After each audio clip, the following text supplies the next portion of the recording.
नमस्कार प्रिय दर्शक बंधु।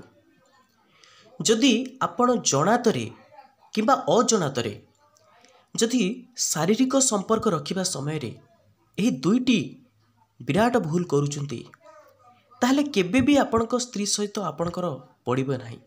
सबुबेले झगड़ा लागी रहिबो एवं कथा कथारे सबुबेले संदेह लागी रहिबो। एमिति केउ दुईटा भूल जदि आपण संभोग समय करूचंती ताले मात्र किछि दिन पाई सेटा तिष्टि रहिबो एवं कथा कथारे भूल बुझावणा सृष्टि हेबो। से दुईटी भूल कौन ये भिडियो रे आमे निश्चिंत जानिबा। केउ दुईटी भूल पाई आज सबुबेले परकिया प्रीति रे ए समाज आज दूषित होउची काहेकि कौन पाई यार प्रकृत कारण कौन एवं केउ लोक पाई सबुबेले स्वामी स्त्री भितर झगड़ा एवं जदि आपणक दाम्पत्य जीवन कौन सी समस्या अच्छी ए वीडियो को जदि आप शेष पर्यंत देखुंत ताहले जानी परिबे एवं जदि मनीष गोटे समस्या कौन पाई होउची तार कारणटा जानी परिबो तार अधा समस्यार समाधान सेठी हे जिवो। तेणु आपणक दाम्पत्य जीवन घटुथिबा समस्त समस्यार समाधान सहित जदि आपणकर धनजनित समस्या अच्छी सी सबुर मध्य समाधान यही गोटे वीडियो रे लुचिक अच्छी। से वीडियो को आरंभ करने आगु मु आपन गोटे प्रश्न पचारुची आज्ञा आपण मते उत्तर दे परिबे ताले निश्चित रूपे कमेंट रे आपनकर बहुमूल्य मतामत लिखि जणांतु आज्ञा। कहि परिबे गोटे लोक जेतेबेले संसार को छाड़ी की जाए सेतेबेले कौन पई से निज पिला छुआ को मने पकाए काहेकि निज आत्मीय लोक मान को मने पकाए। जदि आपण माने जानी थांती ताले निश्चित रूपे कमेंट रे लिखंतु आज्ञा।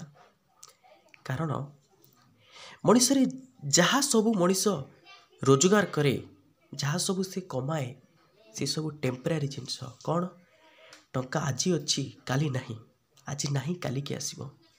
किंतु मनीष रे जेतेबेले बयस हो जाए से खोजे एभली किछि साथी जे कि ता मन कथा को बुझी परिबो एवं से मला समय मरिबार किछि समय थिबो सी ता निजर जीवन रे जहाँ जहाँ सब कर्म करी जाइछि ना सबू कथा ताकू मने पड़ी जीवा आज्ञा।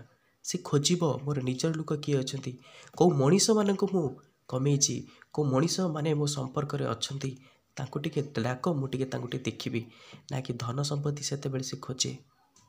सेति पई जीवन साथी होची एमिति गोटे जिनिस आपण को जानतर हो कि अजाणतर हो जदि आपण एमिति किछि भूल करूचंती जहाँ द्वारा आपणकर पारिवारिक जीवन रे दाम्पत्य जीवन रे कलह भरी ही रहिबो। आपण जेते चेष्टा कले भी तार मूल कारण जे पर्यंत आपण न जानिचंती केबे हेले ताकू आपण समाधान करि परिबे नाही। वीडियो को आगो को बढ़ेबा आगु आपण गोटे किछि अनुरोध करूची आज्ञा। वीडियो रे खाली फोटो लागिची कौन पाई आपण सही फोटो को देखंतु एवं कौन खराब किसी हो कारण मो देहटा भी बहुत खराब अच्छी ता भीतर भी मो आपण मानक सेवारे लगुची सेतिके मो निजको बहुत धन्य मन करूची आज्ञा।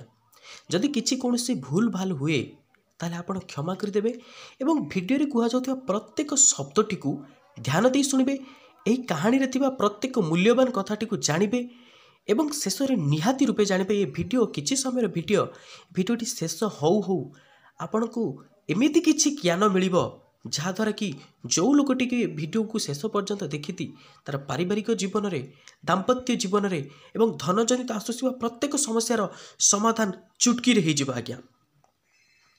निश्चित रूपे आ वीडियोटी को शेष जाए देखु आज्ञा कारण अधा अधूरा ज्ञान मनीष को बहुत विपद रे पकाए। तेणु एबे आम जानिबा संभोग समय रे केउ दुईटी भूल पाई मनीष तार पारिवारिक जीवन दाम्पत्य जीवन कलह सृष्टि करे। प्रथम कथा को ध्यान देकी शुणु आज्ञा। जदि आपण स्वामी स्त्री शोइला बेले जदि आपणकर तकिया दुईटी अलग अलग होउची यह अत्यंत गुरुत्वपूर्ण कथा आज्ञा। ए कथा को लेखिकी नियंतु आपण जदि स्वामी स्त्रींकर तकिया दुईटी अलग अलग होउची ताले मने रखंतु। आपण माने कहबे अंधविश्वास नाही आज्ञा कथाटा को मानंतु विश्वास रे ही तो सबू अच्छी एटा हूँ मो मत। तेणु आपण मत कौन मुझे जानी आज्ञा। तकिया दुईटी जदि अलग अलग ही रोचे ताहले मनांतर मतांतर किसी हम आज्ञा निश्चित रूपे आउ स्वामीर बाम पटे स्त्री निश्चिंत शोवा दरकार स्वामीर बाम पटरे स्त्री शोब डाण पटर आज्ञा बाम पटे एवं से तकिया गोटे हेब यहाँ पालन करूँ एबे ए कहानी माध्यम आम जाना कि शारीरिक संपर्क रखिबारे क्यों दुईटी भूल से करें तेणु प्रत्येक कथाटी को आपण ध्यान देकी शुणु गोटे देश जने सेठ थाए साहूकार माता लक्ष्मी को बहुत भक्ति करे भय करे निज जीवन में बहुत पैसा कमी लोक को बहुत दान देती धर्म करिछि सेठ तीन जन बहु एक दिने सेठ सब काम दाम सारी आसी घरे आसिक शोची बहुत जोर झगड़ा लगिला कौन से कारणवशतु तीन जन बहु भितर बहुत जोर झगड़ा लगिला से सब कथा शुणुए क्या कह जहाँ ना जा कह सी कहे ता पट नौ मो पट नौ तेणु बुढ़ा क्या किसी न कही शोई पड़ा रात्रि माता लक्ष्मी स्वप्न रे आसिले एवं कहले मु तो घरे रही कारण जो घरे कली हुए झगड़ा हुए मुझे घरे केबे रुहे ना तेणु तू जेहेतु जीवन सारा मते बहुत भय करुचु बहुत भक्ति करुचु एवं लोकंकर बहुत सेवा करुचु दान देइचु धर्म करुचु तेणु गोटे मात्र बर तुम आगे जहाक दे मु मो बाटर चली जीवी एत कही माता चलीगले सेठ जन को उठिला आखिरे आखि लुहने कहला माँ जदि तू मो घर जावाई चाहूँ ताले मु किए तोते अटकेबी हेले मते गोटे दिन समय दिए मो तीन जन बोहू को मु डाकी पचारे कौन मागेबी बर राति पाई सकाळ है प्रथम बोहू को डाकिला बड़ बोहू को डाकिला माँ कौन मागेबी माँ को कह प्रथम भोट कला बापा जेते सब टंका अच्छी सुना पैसा अच्छी दुनिया रे माँ को कह सबू आमको देदेवे बड़ा से कथार सम्मति प्रदान कला मझिया भोग डाकिला माँ रे एबे तुमे कह कौन कहबा माँ को की बर मागिबा मझिया बोहू कहला बापा जेते सबू जमी बाड़ी अच्छी कह सबू आम नारे करदेवे सेठ जन को मुंड टुंगारिला सान बोक डाकिले माँ एबे तो पाली तू कह कौन मागिबा बर मागिबा माँ को सान बोहूटी कहला पाजी धन अच्छी काली नहीं तमे गोटे कथा माग कि सान माने बड़ मान को सम्मान देवे एवं बड़ माने सान मान को स्नेह करिवे एवं परस्पर भितर एकता होगी रहिबो जेमिति आज्ञा आजिका डेट रे गोटे कथा कहूँ आजिका डेट रे गोटे परिवार मैक्सिमम परिवार एमिति थिबे गोटे वर्ष भितर गोटे दिन रे से केवल एकाठी बसी पारु नथिबे निश्चित रूपे आपको आपण देखिबे परीक्षा करी सबु परिवार नहीं किंतु किछि परिवार एकाठी बसिबा मध्य ताको आपण देखु नथिबे या मन याड़ को ता मन से आड़ को जो घर किछि नथिबो किंतु समस्त घर भीतर जदि एकता भाव थिबो से घर जेते कुड़िया भली हिताउ ना कहीं जेते से घरे कम पैसार जिनस व्यवहार होता से स्वर्ग हो आज्ञा जदि आलिशान बंगलार समस्त मुह फटाफटी हो मनांतर मतांतर चली से घर नर्क ठार भी हीन हाँ ना आज्ञा तेणु सबकि भूली जातु आज्ञा परस्पर भितर एकता रखु झगड़ा किछि हब आज्ञा घर जदि आप कर पत्थर पड़े भी सहायपाई बाध्य ना तेणु आपण प्रथम सही जीवे टिके आज्ञा घर कर प्रकृत नियम संसार रथ को चल नेबार प्रकृत नियम आज्ञा टिके किछि सही जीवे जदि आपण किछि भूल करना आपण किए से दी कथा कहीदेला सही जीवे परवर्ती मुहूर्त जाई पचारे मु कौन भूल करी देखिए आपण जो सही जाउछंती किंबा आपण भूल कर दी जड़े आसिक आपन को किए गाली देला आपण रहीजे नीरव रहीजे या छोटिया कथा बहुत छोटिया कथा किंतु बहुत रहस्य एवं बहुत कौन कह आज्ञा बहुत गुरुत्वपूर्ण कथा यहाँ थरे आप अप्लाई कर देखु निज जीवन में अद्भुत रिजल्ट आप पाइबे आज्ञा तेणु प्रथम नीरव रहा शिखु तापर दिन एक कथा बुढ़ा शुणी सारापर बुढ़ा सेठ शुणी सारापर माता लक्ष्मी को कहला माँ लो ମୋ ସାନ ବୋହୂ ଏଇ କଥା କହିଛି, ଆମ ଘରେ ଧନ ଥାଉ କି ନଥାଉ, ସ୍ନେହ, ପ୍ରେମ, ଭଲ ପାଇବା ରହୁ ଏବଂ ସମସ୍ତଙ୍କ ଭିତରେ ଏକତା ରହୁ, ଶାନ୍ତି ରହୁ ଆମ ଘରେ। ମାତା ଲକ୍ଷ୍ମୀ ହସିଲେ। ତ ସାନ ବୋହୂକୁ ମାନିବାକୁ ପଡ଼ିବ। ବହୁତ ବଢ଼ିଆ କଥା କହିଛି। ଯେଉଁ ଘରେ ଶାନ୍ତି ଥାଏ, ଯେଉଁ ଘରେ ଏକତା ଥାଏ, ପରସ୍ପର ଭିତରେ ଭଲ ପାଇବା ଥାଏ ନା, ସେ ଘରୁ ମୁଁ କେବେ ଛାଡ଼ି ଯାଇନି। ତେଣୁ ପ୍ରିୟ ଦର୍ଶକ ବନ୍ଧୁମାନେ, ପ୍ରଥମ କଥା ହେଉଛି ଆପଣ ନୀରବତା ରକ୍ଷା କରନ୍ତୁ, ନୀରବ ହେଇଯାଆନ୍ତୁ, ସହିବାର ଶକ୍ତି ଆପଣାନ୍ତୁ। ପ୍ରଥମେ ନିଜ ଭୁଲକୁ ଦେଖନ୍ତୁ। ଆପଣ କାହାଣୀର ଶେଷ ପର୍ଯ୍ୟନ୍ତ ରୁହନ୍ତୁ। ନିଶ୍ଚିତ ରୂପେ କହିଲେ କେତେ ମୂଲ୍ୟବାନ କଥା ଆପଣ ଜାଣିବା ପାଇଁ ମିଳୁଛି ଆପଣଙ୍କୁ। ଶେଷ ପର୍ଯ୍ୟନ୍ତ ରୁହନ୍ତୁ, ନିହାତି ଜାଣିବେ କେଉଁ ଦୁଇଟି ଭୁଲ ପାଇଁ ସ୍ୱାମୀ ସ୍ତ୍ରୀଙ୍କ ଭିତରେ ସବୁବେଳେ ଝଗଡ଼ା ହେଉଥାଏ, କେଉଁ ଦୁଇଟି ଭୁଲକୁ ସୁଧାରିଲେ ଏ ସମାଜ ପରିବର୍ତ୍ତନ ହେଇଯିବ। ଧ୍ୟାନ ଦେଇକି ଶେଷ ପର୍ଯ୍ୟନ୍ତ ଶୁଣନ୍ତୁ ଆଜ୍ଞା। ଗୋଟିଏ ନଗରର ଜଣେ ରାଜା ଥିଲା।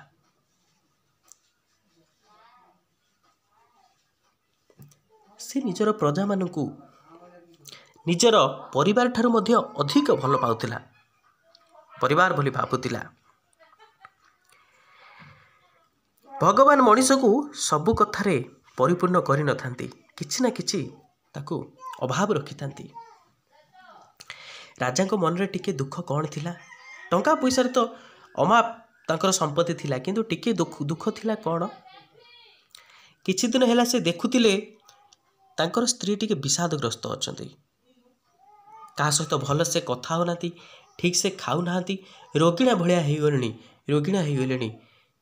କ'ଣ ଏମିତି ତାଙ୍କୁ ଉପହାର ଦେଲେ ମୋ ରାଣୀ ଖୁସି ହେଇପାରିବେ?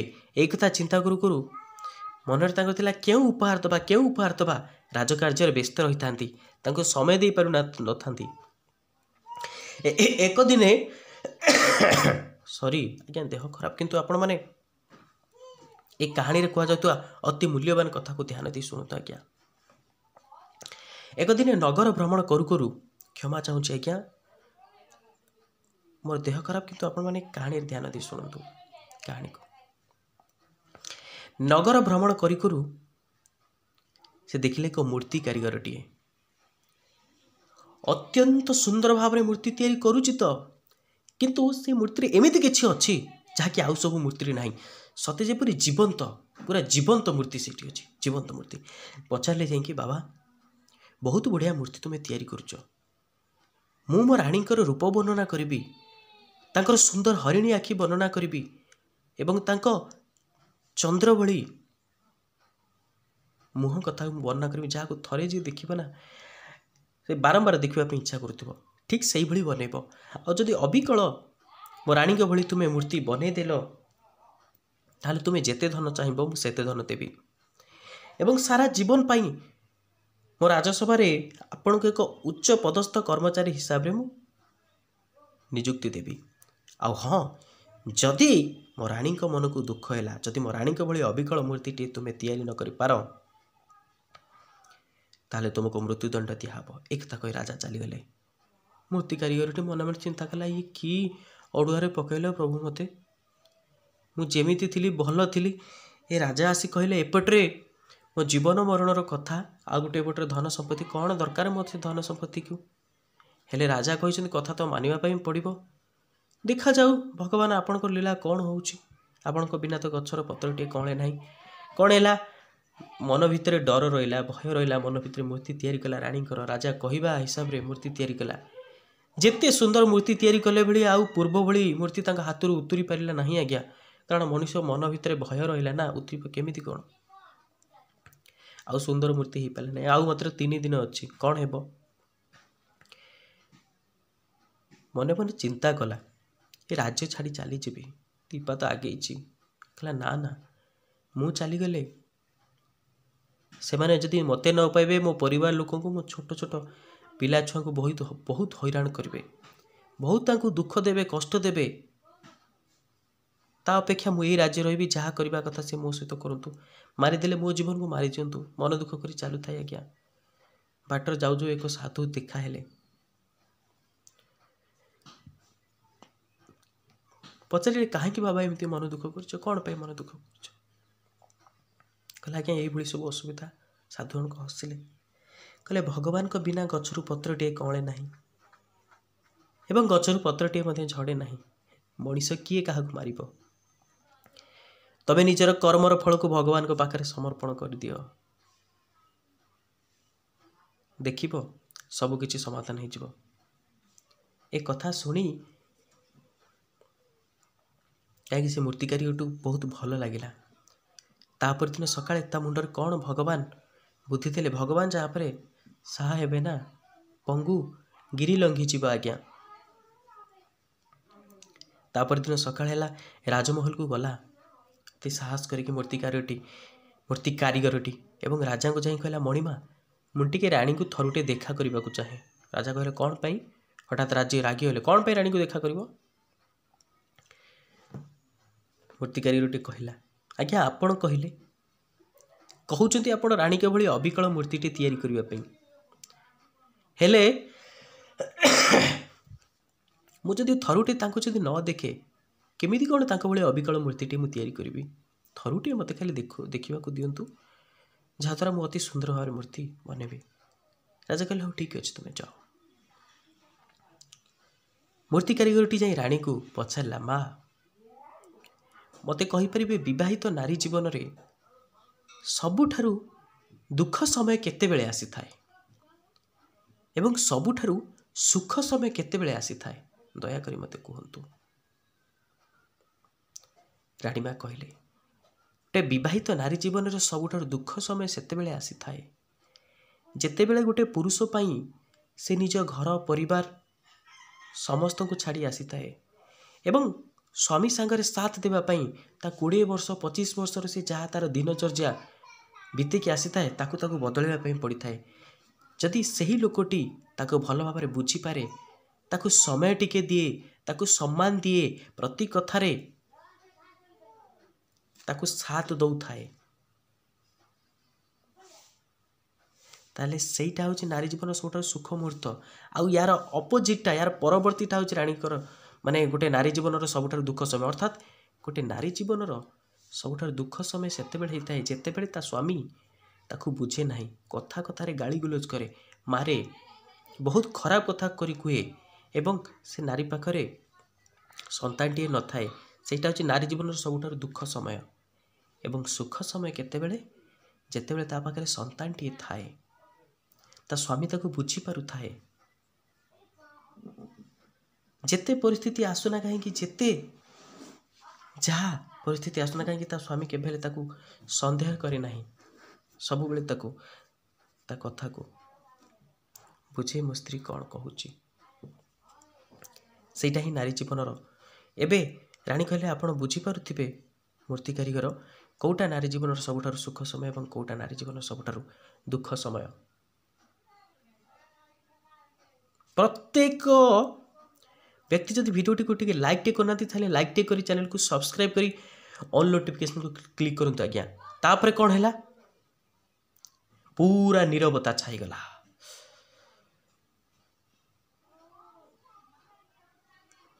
କିଛି ଦିନ ଗଲା, ବହୁ ପ୍ରତୀକ୍ଷାର ଅନ୍ତ ଘଟିଲା।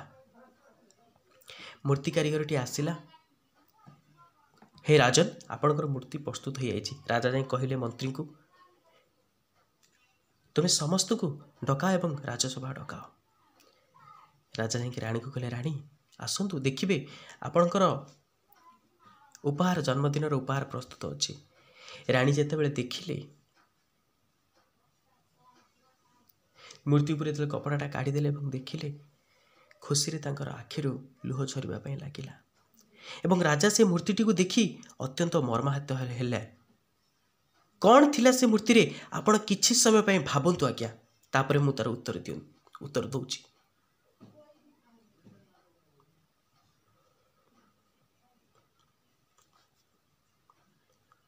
କାରଣ ରାଣୀ ଯାହା ଚାହୁଁଥିଲେ, ଗୋଟେ ବିବାହିତ ନାରୀ ସବୁବେଳେ ଯେଉଁ ତାର ସୁଖ ସମୟ, ସେଇ ସୁଖ ସମୟଟା ତା ଦେହରେ ଥିଲା। ତାଙ୍କ କୋଳରେ ଆଜି ଯାଇ ସନ୍ତାନଟିଏ ନଥିଲା, ସନ୍ତାନ ଥିଲା ରାଣୀଙ୍କ ପାଖରେ ଏବଂ ରାଣୀଙ୍କ ପାଖରେ ତାଙ୍କ ସ୍ୱାମୀ ଥିଲେ, ରାଜା ଥିଲେ ଏବଂ ଦୁହେଁ ଅତ୍ୟନ୍ତ ଖୁସିରେ ଥିଲେ। ରାଜା କାହିଁକି ମର୍ମାହତ ହେଲେ? ନା ସେ ରାଜକାର୍ଯ୍ୟରେ ବ୍ୟସ୍ତ ରହି କେବେ ହେଲେ ରାଣୀକୁ ସମୟ ଦେଇପାରୁନଥିଲେ। ଜଣେ ଖୁସି ଅଛନ୍ତି, ଜଣେ ଦୁଃଖ ଅଛନ୍ତି, ଏହାକୁ ଦେଖି ସମଗ୍ର ରାଜସଭା ଆଶ୍ଚର୍ଯ୍ୟାନ୍ୱିତ ହୋଇଗଲେ। ତେଣୁ ଏ କଥାଟିକୁ ଧ୍ୟାନ ଦେଇ ଶୁଣନ୍ତୁ ଆଜ୍ଞା। ଆପଣ ଥରୁଟିଏ ବୁଝିବାକୁ ଚେଷ୍ଟା କରନ୍ତୁ। ସେ ସବୁବେଳେ ଘରେ ରହୁଛନ୍ତି, କମ୍ ପରିଶ୍ରମ ସେ କରୁନାହାନ୍ତି, ବହୁତ କଥା କିଛି ସେ ମୁଣ୍ଡରେ ପୁରାଉଛନ୍ତି। ଘର କେମିତି ଚଳିବ, କେଉଁଠି ଦୁଇ ପଇସା ରହିଲେ। ଆଉ ହଁ, କିଛି ସ୍ତ୍ରୀ ଲୋକମାନେ ନା, ସବୁ ସ୍ତ୍ରୀ ଲୋକ ଆଜ୍ଞା ଏମିତି ନୁହନ୍ତି। କିଛି ସ୍ତ୍ରୀ ଲୋକମାନେ ଅଛନ୍ତି ଚରିତ୍ରହୀନା, କିନ୍ତୁ ଆଉ କିଛି ସ୍ତ୍ରୀ ଲୋକମାନେ ଏମିତି ଅଛନ୍ତି ଯେଉଁମାନେ ନିଜର ସ୍ୱାମୀ ପାଇଁ, ନିଜର ପରିବାର ପାଇଁ ନିଜ ଜୀବନକୁ ଉତ୍ସର୍ଗୀକୃତ କରିଦେବେ। ନିଜର ବହୁ ଦିନର ଆଶାକୁ ମନ ଭିତରେ ଚାପି ରଖିବେ, କାରଣ ସ୍ୱାମୀ ମନ ଦୁଃଖ କରିବ କେତେବେଳେ ତାଙ୍କ ପାଖରେ ପଇସା ଥିବ କି ନଥିବ। ସେଭଳି ମହାନ ନାରୀଙ୍କ ନିକଟରେ ଆମର 100 କୋଟି ପ୍ରଣାମ ଆଜ୍ଞା। କିନ୍ତୁ ସେମିତି କିଛି ମହାନ ନାରୀମାନଙ୍କୁ କିଛି ନାରୀ ଏମିତି ଅଛନ୍ତି ଯେଉଁମାନେ କଳଙ୍କିତ କରୁଛନ୍ତି। ତେଣୁ ଭିଡ଼ିଓରେ ଶେଷ ପର୍ଯ୍ୟନ୍ତ ରହିଲେ ଆପଣ ଜାଣିବେ କି ସମ୍ଭୋଗ ସମୟରେ କେଉଁ ଦୁଇଟି ଭୁଲ ପାଇଁ ଆଜି ସମାଜ ଆଜି କଳୁଷିତ ହେଉଛି। ଦୁଇଟି ଭୁଲ କ'ଣ? ପ୍ରତ୍ୟେକ କାହାଣୀ ଆପଣଙ୍କ ଜୀବନକୁ ପରିବର୍ତ୍ତନ କରିବା ପାଇଁ ଯଥେଷ୍ଟ ହେବ ଆଜ୍ଞା। ଗୋଟିଏ ନଗରରେ ସ୍ୱାମୀ ସ୍ତ୍ରୀଙ୍କ ଭିତରେ ବହୁତ ଭଲ ପାଇବା ଥାଏ, ବହୁତ ଭଲ ପାଇବା, ଅନାବିଳ ପ୍ରେମ। ଯଦି ସ୍ୱାମୀଟି କିଛି ଭୁଲ କରିଥାଏ, ସ୍ତ୍ରୀ ତାକୁ ଯେତେ କଥା କହିଲେ ବି ସ୍ୱାମୀ ମୁଣ୍ଡ ପାତି ସହିନେ। ଯଦି ସ୍ତ୍ରୀଟି କିଛି ଭୁଲ କରିଥାଏ, ତାହେଲେ ସ୍ୱାମୀ ଯେତେ କଥା କହିଲେ ମଧ୍ୟ ସ୍ତ୍ରୀ ମୁଣ୍ଡ ପାତି ସହିନେ। ଏ କଥା ଧୀରେ ଧୀରେ ରାଜ୍ୟ ସାରା ନିଆଁ ଭଳି ବ୍ୟାପିଗଲା ଏବଂ ରାଜାଙ୍କ ପାଖରେ ମଧ୍ୟ ଯାଇ ପହଞ୍ଚିଲା। ରାଜା କହିଲେ, ସେ ବ୍ୟକ୍ତି ଜଣକୁ ଡକାଅ। ବ୍ୟକ୍ତି ଜଣକ ଆଜି ଉପସ୍ଥିତ ହେଇଛି। ରାଜା କହିଲେ, ପ୍ରକୃତରେ କ'ଣ ତମ ସ୍ତ୍ରୀ ଏତେ ଭଲ? ବ୍ୟକ୍ତି ଜଣକ କହିଲେ, ହଁ ଆଜ୍ଞା, ମୋ ସ୍ତ୍ରୀ ବହୁତ ଭଲ, ବହୁତ ସତୀ, ବହୁତ ପତିବ୍ରତା। ସ୍ୱପ୍ନରେ ବି ସୁଦ୍ଧା କାହା ପରପୁରୁଷ କଥା ସେ କେବେ ହେଲେ ଭାବେ ନାହିଁ। ରାଜା କହିଲେ, ଏମିତି କଥା? ମନ୍ତ୍ରୀଙ୍କୁ କିନ୍ତୁ ଏ କଥାଟା ଆଜ୍ଞା ହଜମ ହେଲା ନାହିଁ, କାରଣ ଏଇ ଜଷ୍ଟ କିଛି ସମୟ ହେଲା ତାଙ୍କ ସ୍ତ୍ରୀ ସହିତ ତାଙ୍କର ଝଗଡ଼ା ହୋଇଥାଏ। ମନ୍ତ୍ରୀ ସେ ବ୍ୟକ୍ତି ଜଣକୁ କହିଲେ, ଆଚ୍ଛା, ମୁଁ ଯଦି ପରୀକ୍ଷା କରିଦିଏ କି ତୁମର ସ୍ତ୍ରୀ ଅସତୀ ବୋଲି, ତୁମେ କ'ଣ କରିବ? ବ୍ୟକ୍ତି ଜଣ କହିଲା, ମୁଁ ମୋ ଶରୀରକୁ ତ୍ୟାଗ କରିଦେବି, ମୃତ୍ୟୁଦଣ୍ଡ ଦେବି ମୋ ନିଜକୁ। ରାଜା କହିଲେ, ହଉ ଠିକ୍ ଅଛି। ଯଦି ଏଭଳି କଥା, ତାହେଲେ ନିଜ କଥାକୁ ପ୍ରମାଣ କରିବା ପାଇଁ 15 ଦିନ ସମୟ ଦିଆଗଲା। ଯେ ନିଜ କଥାକୁ ପ୍ରମାଣ ନ କରିପାରିବ ତାକୁ ମୃତ୍ୟୁଦଣ୍ଡ ଦିଆହେବ। ମନ୍ତ୍ରୀଙ୍କୁ ଏ କଥା ଟିକେ ହୃଦୟରେ ଲାଗିଗଲା। କହିଲେ, ଆରେ ମୁଁ ଜଣେ ଏତେ ବଡ଼ ବ୍ୟକ୍ତିର ଏତେ ବଡ଼ ପଦବୀର ମୁଁ ଅଧିକାରୀ, ଯଦି ମୁଁ ହାରିଗଲି ତାହେଲେ ତ ବହୁତ ବଡ଼ ଅସୁବିଧା ହେବ। ତାହେଲେ କ'ଣ କଲେ ସିଏ? ସେ ବ୍ୟକ୍ତିଟିର ପଡ଼ିଶା ଘରକୁ ଗଲେ ଏବଂ ମାଉସୀକୁ ପଚାରିଲେ, ମାଉସୀ, କ'ଣ ତୁମେ କହିପାରିବ ସେ ବ୍ୟକ୍ତିଟିର ସ୍ତ୍ରୀ ଏତେ ସତୀ? ମାଉସୀ ଜଣ କହିଲେ, ହଁ, ବହୁତ ସତୀ, ବହୁତ ପତିବ୍ରତା। ତା ବିଷୟରେ କୌଣସି ଖରାପ କଥା କହନା, ତୁ କେବେ ହେଲେ ଏ ବାଜି ଜିତିପାରିବୁ ନାହିଁ। ବ୍ୟକ୍ତି ଜଣକୁ ତ ମନ୍ତ୍ରୀ ଜଣକୁ ତ ଆହୁରି ଅଡ଼ୁଆ ହେଇଗଲା, ଆରେ କରିବା କ'ଣ? ମାଉସୀ ଜଣକୁ ଯାଇ କହିଲେ, ମାଉସୀ, ତୁ ଯେତେ ଧନ ଚାହିଁବୁ ମୁଁ ସେତେ ଧନ ଦେବି, କିନ୍ତୁ ତୁ ଏମିତି କିଛି ଗୋଟେ କାମ କରେ ଯାହାଦ୍ୱାରା ସେ ଦୁନିଆ ଆଗରେ ପ୍ରମାଣିତ ହେବ କି ସେ ସ୍ତ୍ରୀ ଅସତୀ ବୋଲି। କଥାରେ କହନ୍ତି ନା, କଥାରେ କ'ଣ କହନ୍ତି ଆଜ୍ଞା, ଏଇଟା ସତ କଥା। ପାପର ବାପ ହେଉଛି ଲୋଭ।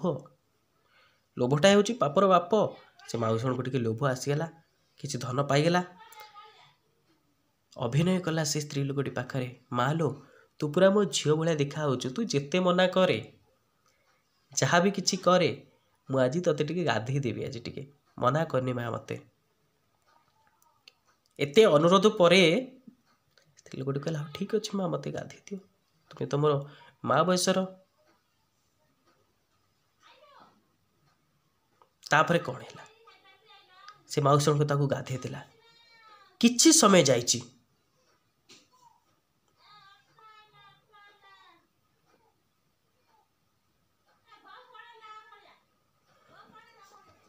ତାପରେ କ'ଣ ହେଲା?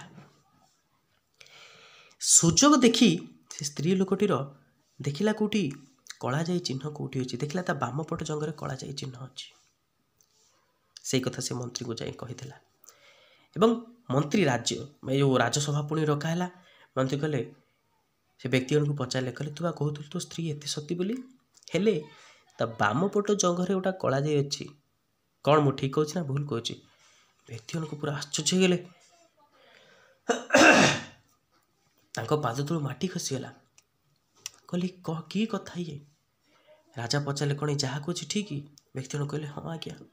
कहले ठीक अच्छे तुम्हें मृत्युदंड पाइब, हेले तुम शेष इच्छा कौन कुह? व्यक्ति जन को कहला आज्ञा मोर शेष इच्छा हूँ मो स्त्री को थरुटे देखी ता सहित टिके वार्तालाप करेंगे। राजा कहले ठीक अच्छे ताल तुम्हें जाओ। व्यक्ति जन को गला एवं निज स्त्री को कहला मु तो पाखे कि भूल करी लो, तू कहीं मो जीवन सहित एमती खेलु? एतक कही ता स्त्री किसी बुझा आगु से चली आसला। स्त्री कौन कर कौन नहीं भगवान को डाकिला, प्रभु मो शंका सिंदूर को आप रक्षा करतु मोर शंका सिंदूर को। कौन कला? बहुत भल नृत्य शिखी थाए। राजा राजदरबार आसी पहुँचला। राजा देखिले माँ किए तुम्हें? ना आज्ञा मु जी भी हुए किंतु मु बहुत भल नृत्य परिवेशन करे। आपण एतिक जानतु मु आपणकर राज्य एक बासिंदा अटे। मु एमिति नृत्य परिवेशन करी जहाँद्वारा आप पूरा मुग्ध हो। राजा कहले ठीक कथा अच्छे नृत्य परिवेशन कर। एते सुंदर भाव में नृत्य परिवेशन कले जे राजा पूरा प्रीत हो गले। कहले माँ तुम्हें कौन चाहूच कह? स्त्री लोकटे कहला जदि आप प्रकृत में मत खुशी हुई कि मत दवाई चाहते ताले मत एतिकी दिंतु, मत न्याय दिंतु। राजा कहले कौ प्रकार न्याय कह? ना आपण दरबार सबुठारु बड़ चोर गोटे बसी, से मोर सबकि लुटि नहीं मत दुनिया दांड में आज बर्बाद कर देछि, ताको आपण दंड दिंतु। जदि ताको आपण दंड दे पारे ताले मोर उचित मूल्य पाइबी। राजा उठी पड़े। राजसिंहासन कौन है? चोर बसी पुणी मोरी राजसभा मु जापारुनी किए खाली थरे ता ना कहीकि देख। लोग कहले आज्ञा आप मंत्रीवर। जो मंत्रीवर एक शुणिले हठात उठी पड़ कहले आज्ञा मणिमा प्रथम थर पर राजसभा ये स्त्री लोकटीर मु मुह देखुची, मु केमिति कौन तार सबकि जिनस चोरी कर पारि? स्त्री लोकटी कहला हाँ महाराज मु तो सही कथा कहूँ। जो लोकटी प्रथम थर पर राजसभा आज मो मुह को देखुची से मो सहित शारीरिक संपर्क रखिला केमिति? मो बाम पट जंघरे कला जाई अछि बोली जानिला केमिति? कहते हैं आपण? राजा कहले माँ आपण किए मु जानी पारुनी। ना मु होची सेही व्यक्तिर स्त्री लोक जो व्यक्ति आपण पाखरे आसी अत्यंत दृढ़ोक्तिर सहित कहूतिला मो स्त्री अत्यंत सती अत्यंत पतिव्रता। आज्ञा मु अत्यंत सती अत्यंत पतिव्रता, किंतु ये मते बदनाम करने एवं निज ना को निजे न हारिबा पे यही सब कांड कारनामा करछि। आज्ञा राजा बहुत मन दुख कले। कौन सी घटनार सत्यासत्य अनुसंधान न करी गोटे लोकर जीवन चली जाता। एबे सी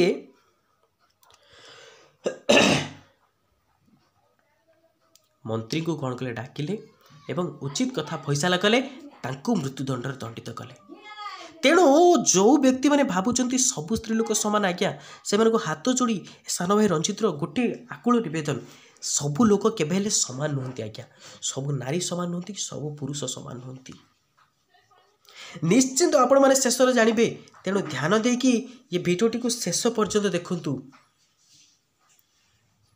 ध्यान देकी ये भिडियो को शेष पर्यंत देखंतु। आपण जीवन में सबु किछि समस्या दूर हो, सबु समस्यार अंत घटिबो। राजदरबार थे साधु महात्मा से उपस्थित हेले।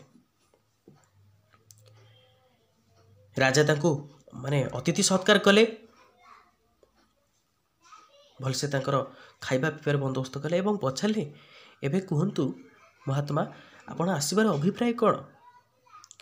साधु जनक कहले मु शुणिची तुम पाखरे बहुत विद्वान पंडित अच्छी, हेले मु तांकर परीक्षा करबा पई आसीची। मो हाथ में दुईटी मुदी अच्छी, गोटे हूँ असली हीरा मुदी, गोटे हूँ नकली हीरा मुदी।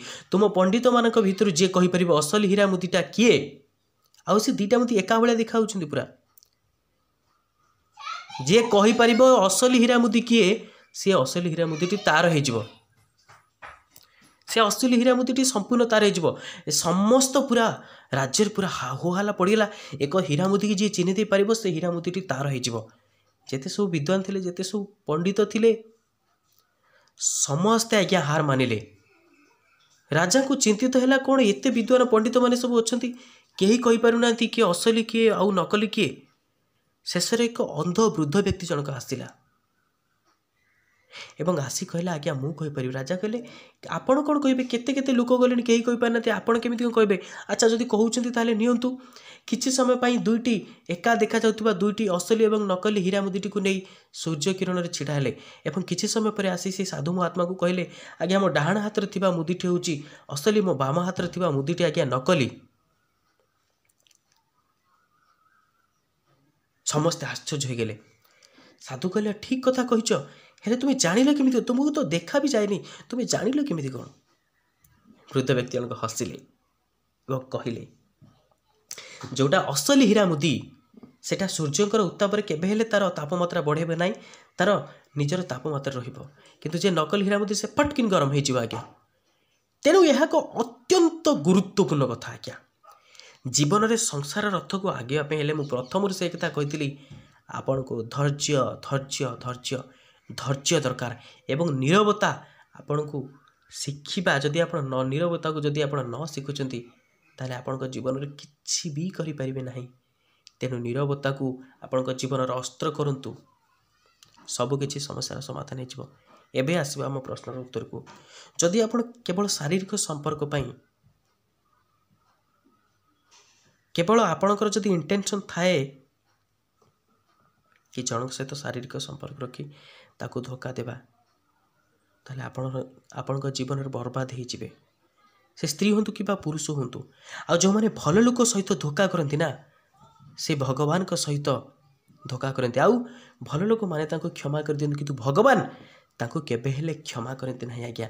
शारीरिक संपर्क रखिबा समय दुईटी भूल केबे हेले करेंगे ना। प्रथम कथा हूँ कौन आज्ञा,